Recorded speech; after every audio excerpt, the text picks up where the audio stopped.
টাঙ্গাইলের সেই ক্যাপসুলের ফুচকা, এটা তো টাঙ্গাইলের মানুষের অনেক বেশি পছন্দ। আর আমার তো আরো বেশি। অনেকদিন পরে চলে গিয়েছিলাম আমার গ্রামে ঘুরতে। আর গ্রামে গিয়ে সোজা চলে গিয়েছিলাম ক্যাপসুল মার্কেটে ফুচকা খেতে। তারপর একটু ছোটখাটো কেনাকাটা তো আছেই সাথে। তো সেটাই তোমাদের সাথে শেয়ার করতে চলে আসলাম। সো হ্যালো এভরিওয়ান, আসসালামু আলাইকুম। সবার কি অবস্থা? বিকেল হয়ে গিয়েছে, আমি একটু বাসা থেকে বের হব, একটু শহরের দিকে যাব। আর আজকে কিন্তু বৃষ্টি বৃষ্টি একটা দিন। আর এদিকে দেখো আমাদের চালতা গাছে কিন্তু অনেক চালতা ফুল ফুটে আছে। আর একদম রাস্তার সমান সমান কিন্তু প্রায় পানি হয়ে গিয়েছে, বন্যার পানি চলে আসছে। আর একটু আগে কিন্তু বৃষ্টি হয়েছে, তো দেখো বৃষ্টির পানি এই যে জমা জমা। আর আমার পিছনে দেখো পানির কালার একদম সাদা, বন্যার পানির কালারটা একটু ভিন্ন রকম হয়। তো এদিকে আমি বাসার সামনে ওয়েট করছিলাম আমার জামাইয়ের জন্য। আমার জামাই যখনই বের হয় ভুলে কিছু না কিছু ফেলে আসে। তো এদিকে আমি তোমাদেরকে পানি দেখাচ্ছিলাম যে আমাদের চালতা গাছের একদম সমান সমান পানি চলে আসছে। আর তারপরে হচ্ছে আমাদের বাসার সামনে যে কাঁঠাল গাছগুলো, সেই কাঁঠাল গাছগুলো তোমাদেরকে ভিডিও করে দেখাচ্ছিলাম। আর আমাদের বাসাতে কিন্তু অনেকগুলা কাঁঠাল গাছ, আর এই কাঁঠাল গাছে দেখো এই যে কাঁঠালগুলো একদম ফেটে ফেটে আছে। আর ওই যে দেখো লেবু, একদম রাস্তার পাশেই যেহেতু লেবু গাছ, তো লেবু থাকে না আসলে, মানুষ সব ছিঁড়ে ছিঁড়ে নিয়ে যায়। তো এই যে এখন একটা বৃষ্টি মুখর দিনে আমি বের হইছি, এখন আমি শহরে যাব আমার জামাইকে নিয়ে। কারণ আমার হচ্ছে টাঙ্গাইলের ফুচকা খেতে হবে, তারপর হচ্ছে একটু টুকটাক শপিং তো আছেই। তো এখন এই যে আমার বাসার সামনে যে বটতলা বাজার, সেখানে আমি চলে আসলাম, কারণ এখান থেকেই রিক্সা নিতে হবে। রিক্সা নিয়ে আমার যেতে হবে শহরে। তো এই যে আমার জামাই হচ্ছে রিক্সা খুঁজতেছিল, আর আজকে বটতলা বাজারে গিয়েই রিক্সা পেয়ে গিয়েছি। তো এই যে এখন আমরা হচ্ছে একটা অটো রিক্সাতে উঠে পড়লাম। আর এইদিকে হচ্ছে আমাদের রাস্তা কিন্তু নতুন ঢালাই হচ্ছে, নতুন রাস্তা একদম পাকা হবে, যেহেতু রাস্তাটা অনেক ভেঙে গিয়েছিল।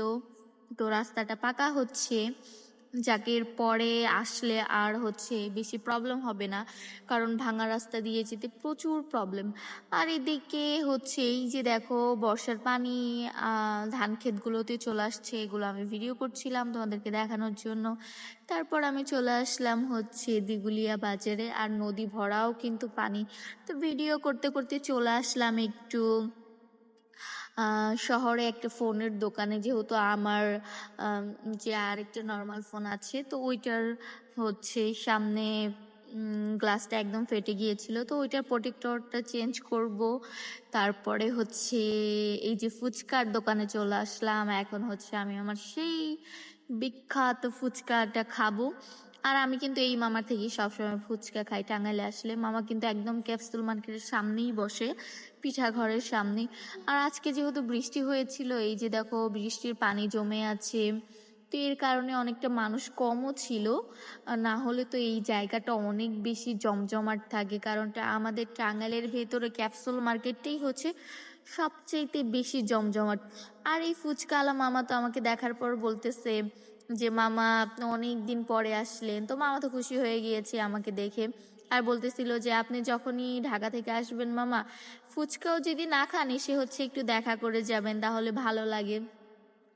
আর আমি সব সময়ই টাঙ্গাইলে এসেই হচ্ছে এই মামার কাছে ফুচকা খেতে চলে যাই ক্যাপসুল মার্কেটে। এই ফুচকাটা আমার অনেক বেশি পছন্দ। আর ক্যাপসুলে আরো অনেক টাইপের অনেক সুন্দর সুন্দর খাবার পাওয়া যায়। এখন তো টাঙ্গাইলে অনেক উন্নত হয়ে গিয়েছে, এখন হচ্ছে ঢাকার মতো অনেক স্ট্রিট ফুড পাওয়া যায়। তো এই যে মামা ফুচকাটা বানাচ্ছিল, আর আমি হচ্ছে সুন্দর মতো করে ভিডিও করছিলাম। তো এখন ফুচকাটা বানানো শেষ, মামা আমার হাতে দিয়ে দিল। তারপর আমি টপ টপ করে ফুচকা খেয়ে নিলাম, তারপর হচ্ছে বাসার জন্য নিয়ে নিলাম।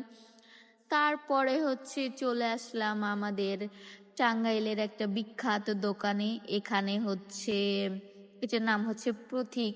তো প্রতীকের বার্গার হচ্ছে অনেক মজা, তারপরে আরো কিছু বিস্কিট চানাচুর এগুলো পাওয়া যায়। তো এই যে আমি হচ্ছে রিক্সাতে বসেছিলাম, আর এদিকে হচ্ছে ইমরান কিনতেছিল সবকিছু।